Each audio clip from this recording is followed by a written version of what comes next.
अभी टेंस के प्रकार बताए थे। टेंस 3 प्रकार के होते हैं और उनके भी 4 प्रकार होते हैं। तो मैं उनमें से आज अब आपको टेंस का प्रेजेंट इंडेफिनिट टेंस यानी कि सामान्य वर्तमान काल के विषय में विस्तार से बताऊंगा। और मैं समझता हूं कि अगर आपने एक बार इस वीडियो को देखा तो आप भविष्य में कभी भी टेंस भूलेंगे नहीं। तो पहले हम देखते हैं प्रेजेंट इंडेफिनिट टेंस का अफर्मेटिव सेंटेंस, यानी कि जो इंडेफिनिट है, हम बात कर रहे हैं इंडेफिनिट की, ठीक है। तो इंडेफिनिट के अंदर है अफर्मेटिव सेंटेंस। अफर्मेटिव सेंटेंस के अंतर्गत हम देखते हैं आई वी दे यू और बहुवचन नाउन्स के साथ जो है वर्ब का पहला फॉर्म यानी कि फर्स्ट फॉर्म लगाया जाता है। क्या लगाया जाता है? First form. जैसे मैं जाता हूं, तो मैं का हो गया आई गो, यानी कि वर्ब की पहली फॉर्म गो हो गई। दूसरा है हम पढ़ते हैं, वी रीड्स, यानी कि आई वी। मैंने आई वी के एग्जाम्पल बता दिए आपको। उसी तरीके से दे और यू के हो जाएंगे एग्जाम्पल।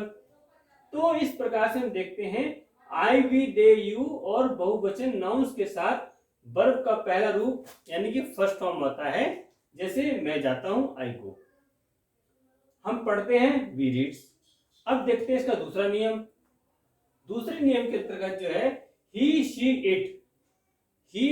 इट एक वचन नाउन्स के साथ, और अगर नाम आए तो वर्ब का पहला रूप लगता है, उसके साथ में एस या ईएस लगा दिया जाता है। यानी कि जब भी आपको कहीं भी ही शी इट दिखाई दे जाए, एक वचन दिखाई दे जाए या नाम दिखाई दे जाए, आपका नाम, मेरा नाम, तो आप समझ लो कि आपको वहां पर एस या ईएस लगाना है। किसमें? वर्ब के फर्स्ट फॉर्म में। जैसे वह जाता है, यानी ही आ गया। अब वर्ब का पहला फॉर्म है गो। अब आपको गो में ईएस लगा देना है, यानी कि ही गोज। दूसरा, राज पढ़ता है, तो राज यानी कि नाम आ गया। अब राज रीड्स, यानी कि एस लगा दिया। तो इस प्रकार से अगर शी आएगा तो शी गोज हो जाएगा, ठीक। अब देखते हैं नेक्स्ट। ये अफर्मेटिव के दो नियम हैं। अगर आपने इन नियमों को अच्छी प्रकार से समझ लिया तो कभी भी आप जो है सेंटेंस को बनाने में जब उसका अनुवाद आएगा कोई आपको दिक्कत नहीं होगी। अब देखते हैं नेगेटिव की। तो नेगेटिव में जैसे कि मैंने अभी आपको यहाँ पर बताया कि आई वी दे यू और बहुवचन के साथ, ठीक है। तो वर्ब का फर्स्ट फॉर्म होता है, वर्ब का जो फर्स्ट फॉर्म होता है उसमें आपको डू नॉट लगा देना है। क्या करना है? Do not. कहां? जब आई वी दे यू हो या बहुवचन फर्स्ट फॉर्म के साथ डू नॉट लगा देते हैं। क्या लगा देते हैं? Do not. कहां? आई वी दे यू और बहुवचन के साथ। जैसे मैं नहीं जाता हूं, तो यानी कि आई के साथ क्या लगाएंगे? Do not. I do not go. हम नहीं पढ़ते हैं, यानी कि वी, तो वी डू नॉट रीड, यानी कि आई वी का एग्जाम्पल मैंने बताया। दे यू और बहुवचन के एग्जाम्पल भी इसी प्रकार से होंगे। अब देखते हैं दूसरा नियम। तो ही शी इट एक वचन के नाउन्स तथा नाम के साथ वर्ब का पहला फॉर्म में डज लगाया जाता है। क्या लगाया जाता है? Does not. क्या लगाया जाता है? Does not. जैसे वह नहीं जाता, तो वह जो है ही आ गया, यहाँ पर ही आ गया, तो ही डज नॉट क्या करता है? जाता है। वह नहीं जाता है, तो ही डज नॉट गो। अब राज नहीं पढ़ता है, तो राज डज नॉट रीड। इसी तरीके से शी आएगा, ठीक। वह नहीं जाती है, तो शी डज नॉट गो। तो यानी कि यहां नेगेटिव में आपको यह बात याद रखनी है कि आई वी दे यू होगा, बहुवचन होगा तो do not, he she it होगा, नाम होगा, एक वचन होगा तो डज नॉट लगाया जाएगा। अब देखते हैं इंट्रोगेटिव सेंटेंस में।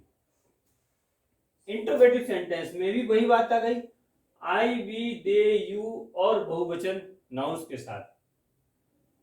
बहुवचन नाउंस जो है तो कर्ता से पहले डू लगा देते हैं। जैसे आई, वी, दे, यू होगा, उससे पहले आपको डू लगा देना है। क्या लगा देना है? डू। जैसे क्या मैं जाता हूं, क्या मैं जाता हूं, ठीक। तो क्या मैं जाता हूं, तो डू आई गो, यानी कि आई के साथ डू लगा था, नेगेटिव में डू लगा था, तो यहां पर डू पहले आ जाएगा, डू आई गो। दूसरा देखते हैं, क्या हम पढ़ते हैं, तो हम लिखा है, इसका मतलब वी है, तो वी नेगेटिव में क्या आता है? We do not. तो हम जो है डू को बाहर ले आएंगे, यानी कि डू वी रीड, क्या हम पढ़ते हैं। अब देखते हैं इसके अंदर नियम दूसरा। इसी तरीके से पहले आप समझ लो, आई, वी, दे, यू और बहुवचन नाउंस जो भी होंगे उससे पहले आपको डू लगाना है। क्या लगाना है? डू। किसमें? इंट्रोगेटिव में। अब देखते हैं दूसरा नियम, ही, शी, इट और एक वचन नाउंस के साथ और नाम आए, समझ रहे हो? नाम आए तो क्या करना है आपको? डज नॉट पहले लगा देना है। क्या कर देना है? डज नॉट को पहले लगा देना है। जैसे क्या वह पढ़ता जाता है, क्या वह जाता है, क्या वह जाता है, यानी ही आ गया है, तो does he go, does he गो। क्या राज पढ़ता है, क्या राज पढ़ता है, तो डज राज रीड। तो यहां पे एक बात ये बहुत अच्छी तरीके से समझने की है, जो नेगेटिव में है डू या डज, वही इंट्रोगेटिव में आएगा, डू या डज बाहर आ जाएगा। यहां डज नॉट है और वहां पर बाहर आएगा। अब देखते हैं तीसरा नियम क्या है। इंट्रोगेटिव में तीसरा नियम भी है जो आपको समझना बहुत जरूरी है। यदि प्रश्नवाचक शब्द व्हाट, वाई, वेयर अगर आदि आते हैं, व्हाट, वाई, वेयर, वोम वगैरह अगर आदि क्वेश्चंस आते हैं, वर्ड आते हैं ये, तो इनसे पहले भी क्या करना है? इसको लगाने के बाद में डज या डू का प्रयोग किया जाएगा। जैसे वह क्यों रोती है, वह क्यों रोती है, क्यों रोती है, यानी क्यों बीच में आया, वह क्यों रोती है, तो इस क्यों का हमें आंसर निकालना है। तो पहले लिखेंगे वाई, वाई, फिर अगर वो शी है तो डज आ जाएगा, why she, why does she weep, why does she weep, वह क्यों रोती है। दूसरा, तुम स्कूल कब जाते हो, तुम स्कूल कब जाते हो, यानी कि व्हेन। तो व्हेन यानी कि तुम है, यू आया है, यू के साथ डू लगता है, तो क्या होगा? When do you go to school, when do you go to school, यानी तुम स्कूल कब जाते हो। तो मैं ये समझता हूं कि आप अगर एक बार अफर्मेटिव सेंटेंस, एक बार नेगेटिव सेंटेंस और एक बार इंट्रोगेटिव सेंटेंस समझेंगे, करेंगे, अभ्यास करेंगे, तो आप ये मान करके चलिए कि प्रेजेंट इंडेफिनिट टेंस आप कभी भूलेंगे नहीं। ये बहुत सरल तरीके से समझाया मैंने, क्योंकि जितने भी मैं एग्जाम्पल हैं वो अगर आपको आई, वी, दे, यू का एग्जाम्पल आ गए तो आपको सारे एग्जाम्पल आ गए, और वरना आप कितनी भी इंग्लिश बनाते रहिए आप अंग्रेजी नहीं कर पाएंगे।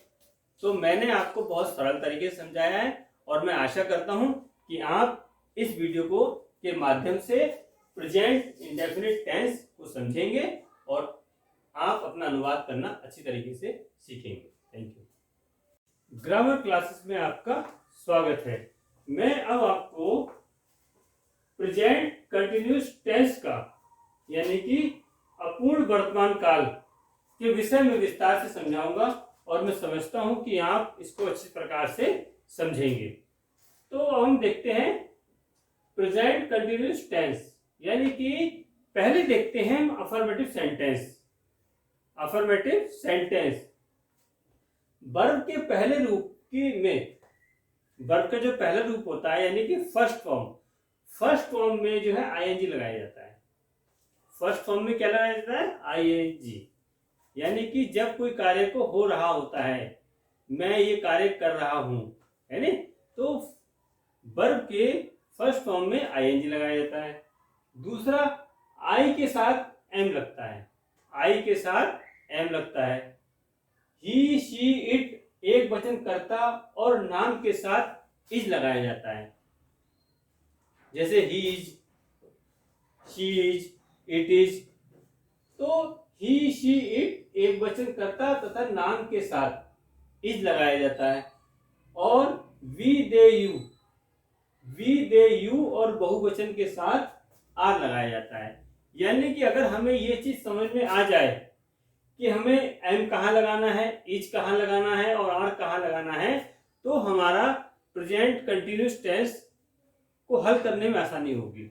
और जब तक हम ये समझेंगे नहीं तब तक हम इसको हल कर नहीं पाएंगे।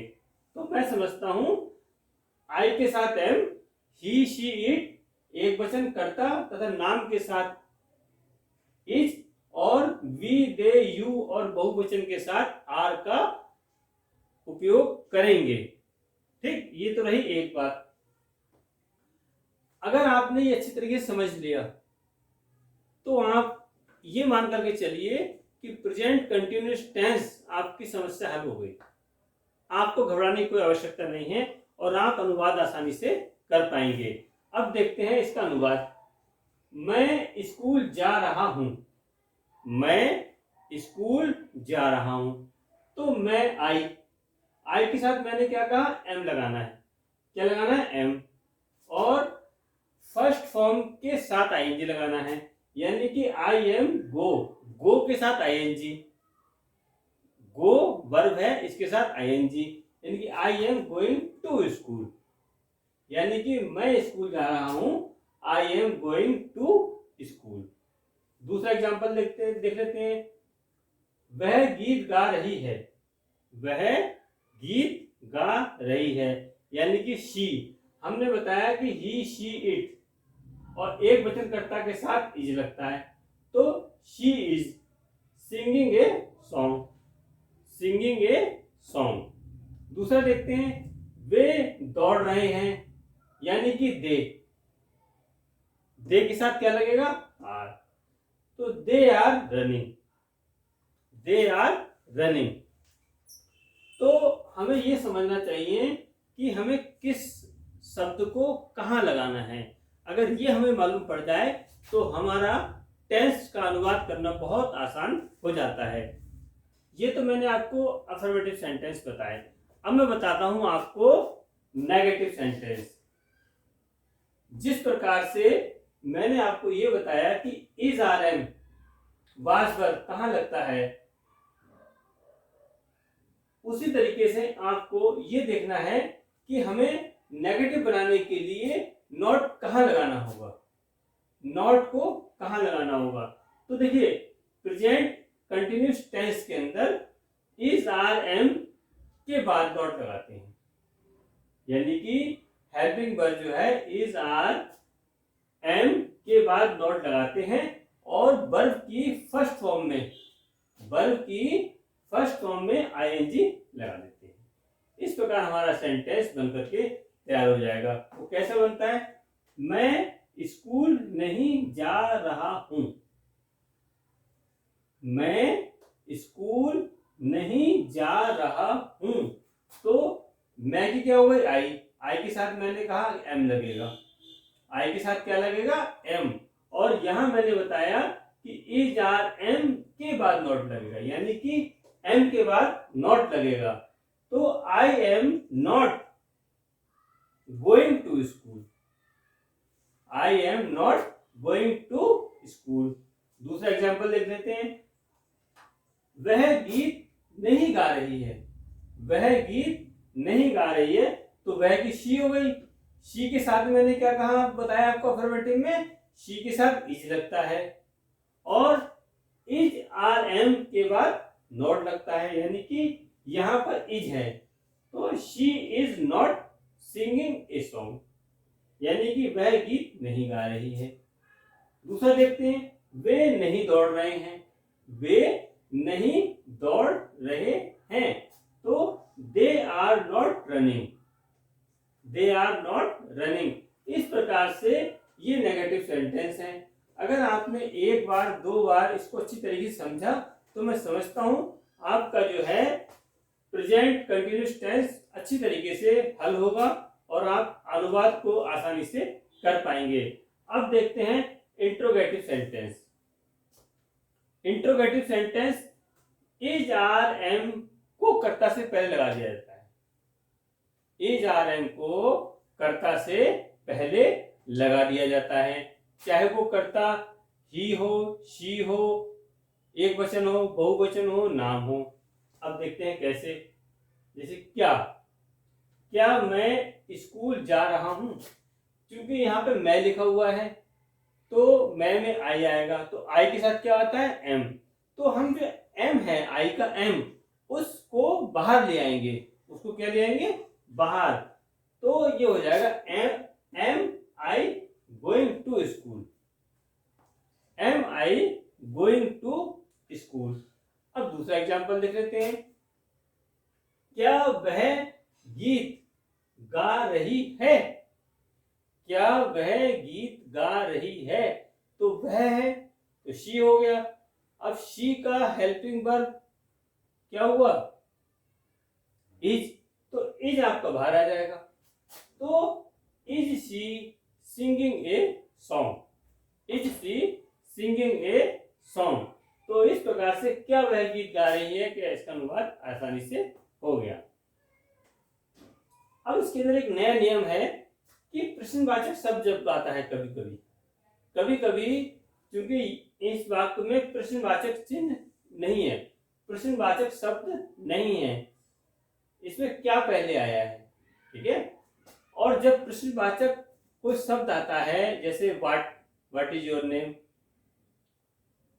वाई, हु, तो ये जो शब्द आते हैं तो इसका अनुवाद किस प्रकार से किया जाएगा, इनका हल किस प्रकार से किया जाएगा, ये भी एक समझने वाला पॉइंट है। तो मैं इसको आपको बताता हूं कि प्रश्नवाचक शब्द व्हाट, वाई, हु, होम आदि आता है तो व्हाट, वाई को, जो भी व्हाट हो, वाई हो, हुम हो, उसको इज आर एम से पहले रख देते हैं। यानी कि जैसे ये एम लगा है इससे पहले रख देंगे। जैसे एग्जांपल देखो, वह क्यों रो रहा है, वह क्यों रो रहा है। अब क्यों की क्या हो गया अंग्रेजी? वाई। वह क्यों रो रहा है तो वाई। अब वह लगा हुआ है तो इसका मतलब ही होगा, और अगर ही है तो इज आएगा। तो why is he weeping, why he is weeping.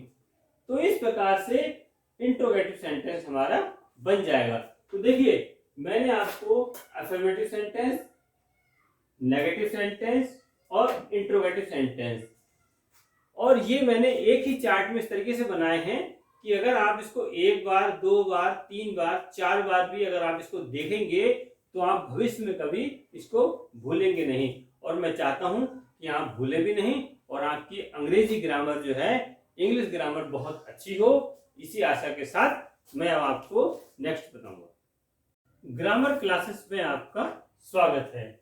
मैंने आपको प्रेजेंट इंडेफिनिट के परफेक्ट और कंटिन्यूस बताए। अब मैं आपको प्रेजेंट परफेक्ट टेंस के विषय में विस्तार से बताऊंगा।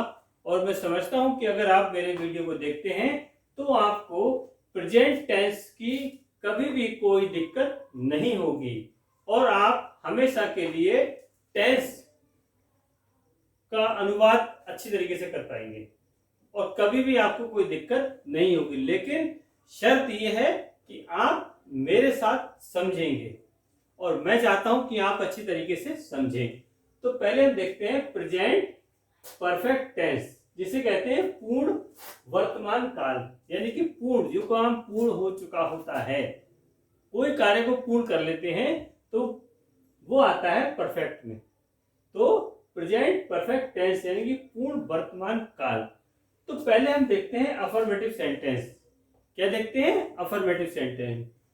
तो देखो नंबर 1 पे जो है I we they you, I we they you तथा बहुवचन कर्ता के साथ, फिर समझ लो, आई वी दे यू तथा बहुवचन कर्ता के साथ हैव, यानी कि हैव कहां लगाना है ये समझना है। अगर ये समझ में आ गया तो आपका अनुवाद कभी गलत नहीं होगा। तो हैव लगाते हैं किसके साथ? आई वी दे यू, और बहुवचन कर्ता के साथ हैव लगाते हैं, तथा वर्ब की थर्ड फॉर्म लगाते हैं। वर्ब की कौन सी फॉर्म लगाते हैं? Third form. जैसे मैं सो चुका हूं, मैं सो चुका हूं, तो मैं है आई, आई के साथ मैंने आपको क्या बताया? हैव लगाना है। क्या लगाना है? हैव। और हैव के साथ क्या लगाएंगे? Third form. तो I have slept, I have slept, मैं सो चुका हूं। अब देखते हैं दूसरा एग्जांपल। वे स्कूल चले गए हैं, वे स्कूल चले गए हैं। वे को कहते हैं दे, यानी कि दे में क्या लगेगा आपका? हैव। तो दे हैव चले गए हैं गॉन टू स्कूल, यानी कि आई वी दे यू बहुवचन करता जब आएगा तो आपको हैव लगाना है। क्या लगाना है? हैव।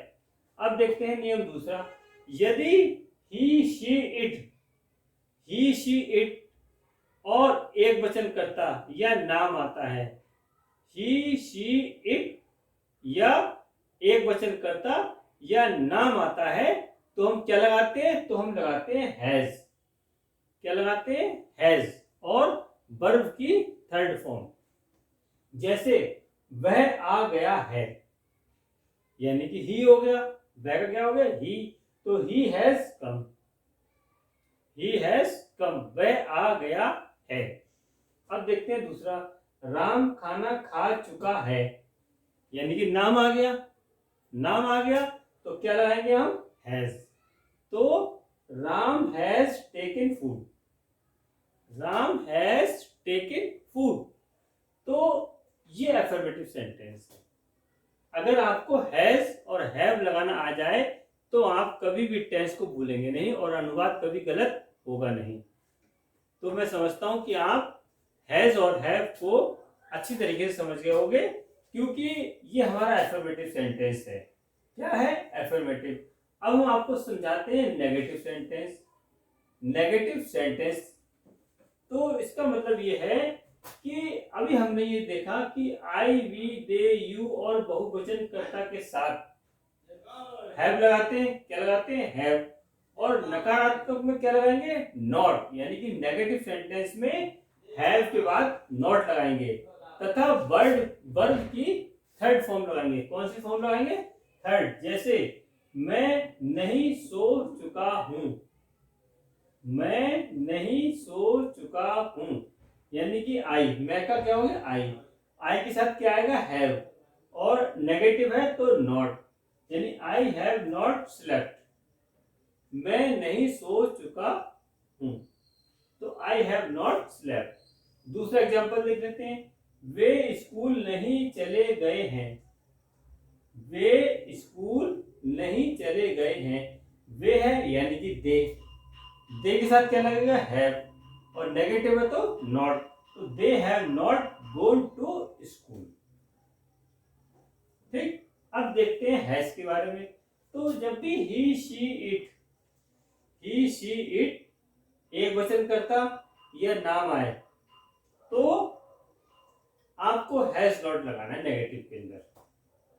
अफर्मेटिव में हैज और नेगेटिव में हैज नॉट लगाना है। कहां? कर्ता से, कर्ता के बाद, कर्ता के बाद, और वर्ब की थर्ड फॉर्म लगानी है। जैसे वह नहीं आ गया है, वह नहीं आ गया है, तो वह हो गया यानी कि ही। अब ही के साथ क्या आएगा? हैज। तो he has not come, he has not come. दूसरा देखते हैं। राम खाना नहीं खा चुका है। राम खाना नहीं खा चुका है, यानी कि नाम लिखा है, इसका मतलब राम हो गया। और अगर मैंने बताया नाम हुआ तो क्या लगाएंगे, हैज। तो Ram has not taken food. Ram has not taken food. इस प्रकार से ये आपका नेगेटिव सेंटेंस हो गया, इसका प्रेजेंट परफेक्ट का। ठीक, अब देखते हैं इंट्रोगेटिव सेंटेंस। इंट्रोगेटिव सेंटेंस में नियम वही है, लेकिन समझना है केवल आई, वी, दे, यू तथा बहुवचन कर्ता से पहले, बहुवचन कर्ता से पहले हैव लगा देते हैं। हैव लगा देते हैं और कर्ता के बाद वर्ब की थर्ड फॉर्म लगा देते हैं। कर्ता के बाद वर्ब की थर्ड फॉर्म लगाते हैं कब, इंट्रोगेटिव सेंटेंस में, यानी कि प्रश्नवाचक वाक्य में। जैसे क्या मैं सो चुका हूं, क्या मैं सो चुका हूं, तो मैं है यानी कि हैव आएगा, तो हैव पहले आ जाएगा। Have I slept, I slept. दूसरा एग्जांपल देखते हैं, क्या वे स्कूल चले गए, क्या वे स्कूल चले गए। अब वे है यानी कि दे, तो दे से पहले क्या आएगा, हैव। तो have they gone to school, have they gone to school. अब दूसरा नियम देखते हैं, यदि he she it, he she it एक वचन करता हो या नाम हो, तो क्या करना है, तो कर्ता से पहले हैज लगाना है, कर्ता से पहले हैज लगाना है और कर्ता के बाद में वर्ब की थर्ड फॉर्म लगानी है। जैसे क्या वह आ गया है, क्या वह आ गया है, तो वह है तो यानी कि हैज। अगर पहले क्या लगाए तो has he come, has he कम। अब देखते हैं, एक चीज तो मैंने आपको बता दी, यदि वाक्य में क्या पहले आएगा, वाक्य में क्या पहले आएगा।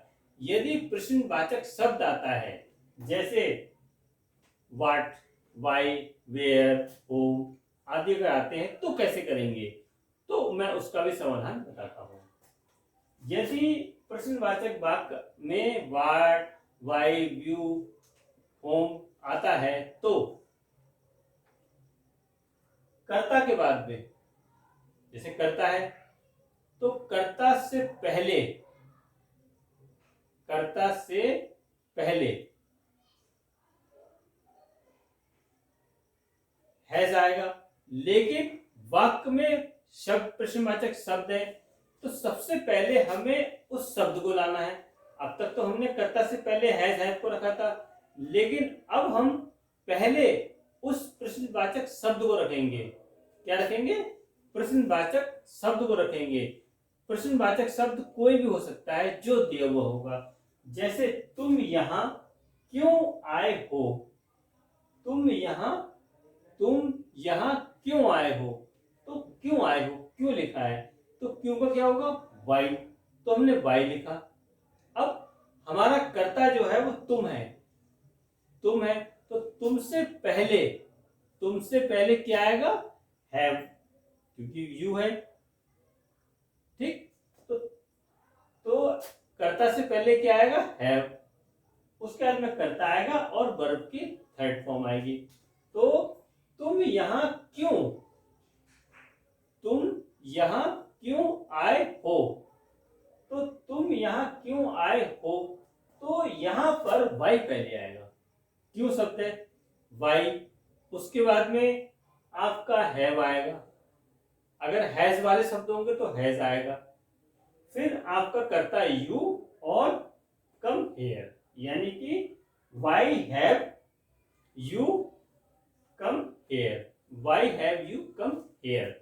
तो यहाँ पे समझने वाली बात है, अगर व्हाट इज योर नेम पूछे आपसे, तो जो व्हाट है तो ये व्हाट को पहले लगाना है। ठीक, तो यहां मैं समझता हूं कि तुम यहां क्यों आए हो, क्यों शब्द बीच में है, क्यों शब्द बीच के अंदर है, इसलिए हमें क्यों को बाहर लगाना है, बाई के साथ हैव, तुम है तो हैव, फिर यू उसके बाद में वर्ब की थर्ड फॉर्म, तो why have you come here. तो मैं ये समझता हूं कि आप प्रेजेंट परफेक्ट टेंस को अच्छी प्रकार से समझ गए होंगे, क्योंकि मैंने आपको इस तरीके से समझाया है कि एक तरफ अफर्मेटिव है, एक तरफ नेगेटिव है और एक तरफ इंट्रोगेटिव है। अगर आपको ये चीज समझ में आ जाए, एक बार समझ में आ जाए, केवल एक बार, अगर आपको एक बार समझ में आती है तो आप उसे कभी भूलेंगे नहीं, और मैं भी यही चाहता हूं कि आप कभी भूले नहीं। अब मैं आपको नेक्स्ट वीडियो में बताता हूं प्रेजेंट परफेक्ट कंटिन्यूअस टेंस के बारे में। प्रेजेंट परफेक्ट कंटिन्यूअस टेंस यानी कि प्रेजेंट का ये चौथा भाग है जो मैं आज आपको समझाने जा रहा हूं, और मैं आशा करता हूं कि अगर आप इस बात को समझेंगे तो आपका पूरा प्रेजेंट टेंस की समस्या जो है वो हल हो जाएगी। क्योंकि जब तक हम टेंस को बनाना सीखते हैं और समझते हैं तभी उसकी समस्या हल होती है, वरना समस्या हल नहीं होती है। तो मैं अब आपको प्रेजेंट परफेक्ट कंटिन्यूअस टेंस के विषय में बताऊंगा।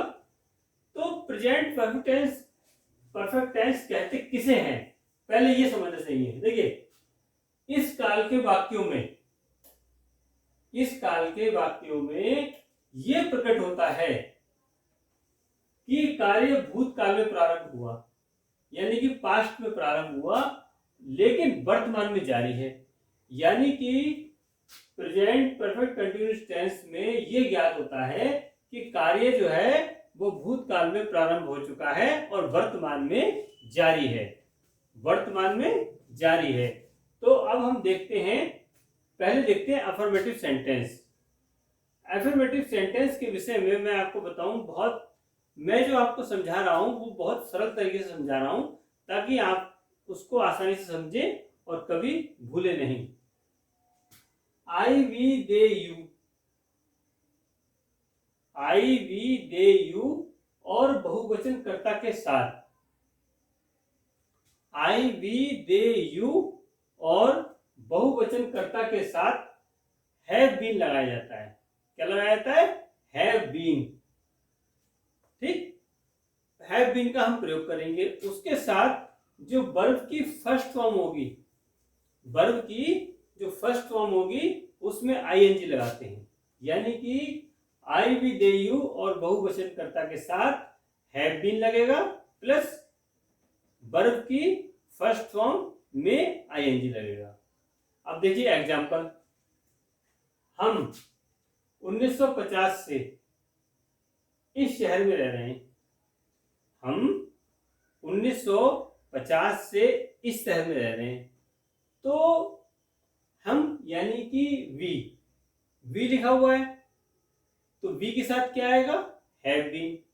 तो we have been living in this city since 1950। अभी हमने सिंस क्यों लगाया? जो सिंस होता है वो निश्चित समय के लिए होता है। कोई भी निश्चित समय हो उसके लिए हम सिंस लगाते हैं। तो we have been living in this city since 1950। तो जब भी कोई निश्चित वाक्य होगा, शब्द होगा, तो उसमें हम सिंस का प्रयोग करेंगे। अब देखते हैं दूसरा एग्जांपल, वे आधे घंटे से नहा रहे हैं। वे आधे घंटे से नहा रहे हैं। वे की अंग्रेजी क्या हुई? दे के साथ क्या लगेगा? हैव और बीन। ठीक, तो they have been bathing for half an hour, यानी कि यहां हमने फॉर लगाया है। तो यानी कि आधा घंटा अनिश्चित समय है, निश्चित समय नहीं। आधा घंटा, 2 घंटे, 3 घंटे, 4 घंटे, 5 घंटे, ये अनिश्चित समय है। तो अनिश्चित समय के लिए फॉर लगाते हैं। अगर हम ये कहें कि वह 5 बजे से नहा रहा है, तो 5 o'clock लिखा जाएगा। सिंस 5 o'clock, यानी कि अगर आधा घंटा, 1 घंटा, 2 घंटे, 4 घंटे, 5 घंटे, 100 घंटे, कुछ भी घंटे हो तो उसमें 4 आएगा। अगर ये लिखा जाए कि वो 5 बजे से नहा रहा है तो सिंस 5 o'clock आएगा। नेगेटिव सेंटेंस में नॉट लगता है। कहाँ लगता है वो मैं आपको बताऊंगा। I we they you, I we they you और बहुवचन कर्ता के साथ हैव बीन के बाद नॉट लगाया जाएगा। किसके साथ? आई वी दे यू और बहुवचन कर्ता के साथ हैव बीन के बाद नॉट लगाया जाएगा। उसके बाद में वर्ब की थर्ड फॉर्म में आईएनजी लगाएंगे। मैं समझता हूं आप समझ गए होंगे। अब देखो, हम 1950 से इस शहर में नहीं रह रहे हैं। हम 1950 से इस शहर में नहीं रह रहे हैं।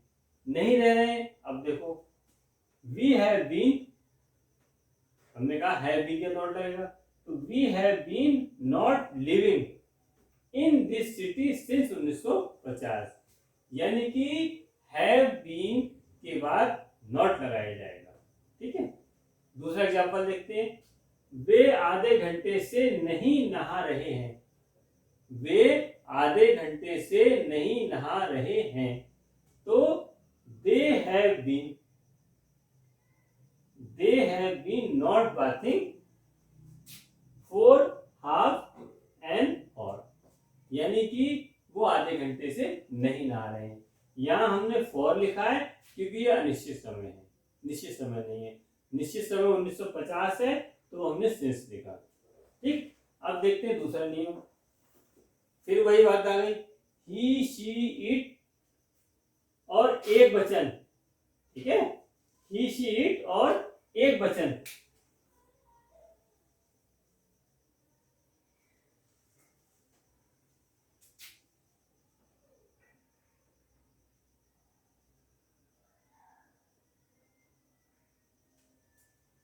ही शी इट और एक वचन कर्ता के साथ या नाम हो तो हैज बीन के बाद नॉट लगाते हैं। हैज बीन के बाद नॉट लगाते हैं और वर्ब की फर्स्ट फॉर्म में आईएनजी लगाते हैं। जैसे वह सुबह से गंदे कपड़े नहीं धो रही है। वह सुबह से गंदे कपड़े नहीं धो रही है, तो वह शी, तो शी में क्या आएगा? Has been. तो she has been not washing dirty cloth since morning. She has been not washing dirty cloth since morning, यानी कि वह सुबह से गंदे कपड़े नहीं धो रही है। तो ये नेगेटिव सेंटेंस है। इसमें भी वही नियम है कि आई वी दे यू में हैज हैव लगेगा कि हैव बीन लगेगा, ये आपको समझना है। अगर आपको हैज बीन हैव बीन लगाना आ गया तो आपको समझ लो ट्रांजिशन आ गई। ठीक है। अब देखते हैं थर्ड में है इंट्रोगेटिव सेंटेंस। इंट्रोगेटिव सेंटेंस, तो इंट्रोगेटिव सेंटेंस में क्या होगा ये आप समझ लीजिए। आई वी दे यू और बहुवचन कर्ता से पहले आई वी दे यू हो या बहुवचन कर्ता हो, उससे पहले कर्ता से पहले हैव लगेगा। कर्ता से पहले हैव लगेगा और कर्ता के बाद में बीन लगेगा और वर्ब की थर्ड फॉर्म लगेगी, यानी कि कर्ता से पहले हैव और कर्ता के बाद बीन लगेगा। अब देखिए एग्जांपल, क्या हम 1950 से इस शहर में रह रहे हैं।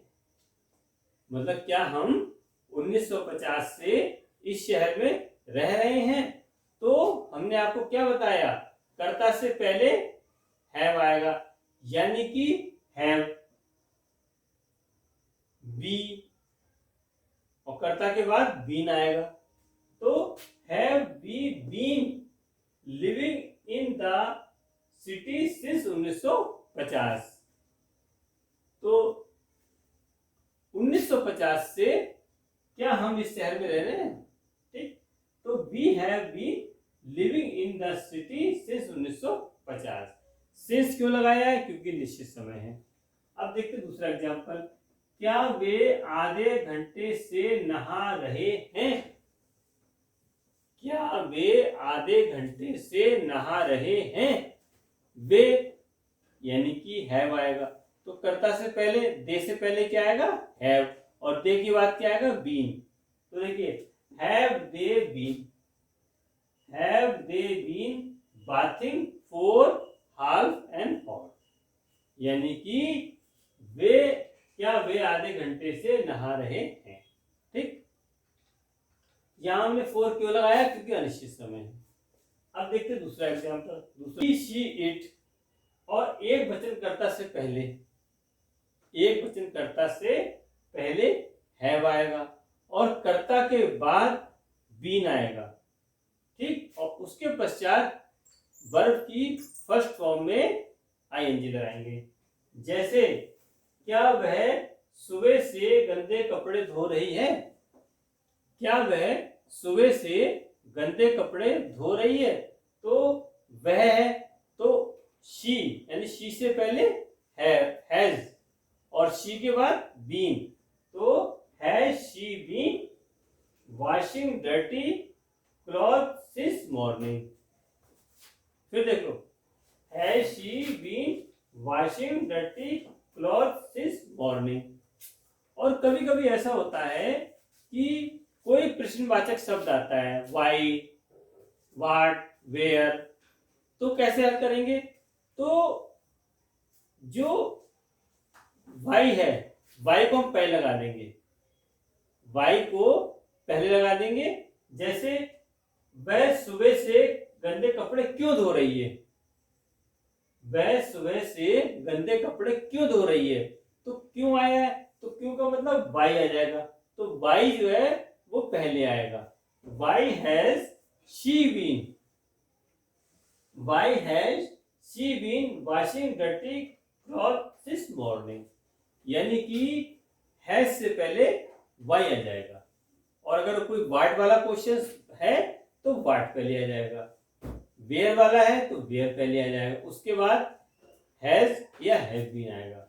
तो मैं ये समझता हूं कि मैंने आपको पूरे present indefinite tense, present indefinite, continuous, perfect और परफेक्ट कंटिन्यूस इस प्रकार से समझाए हैं कि एक तरफ अफर्मेटिव सेंटेंस उसके नियम, एक तरफ नेगेटिव सेंटेंस उसके नियम, और एक तरफ इंट्रोगेटिव सेंटेंस उसके नियम, और उनके साथ साथ मैंने उनके एग्जाम्पल भी दिए हैं।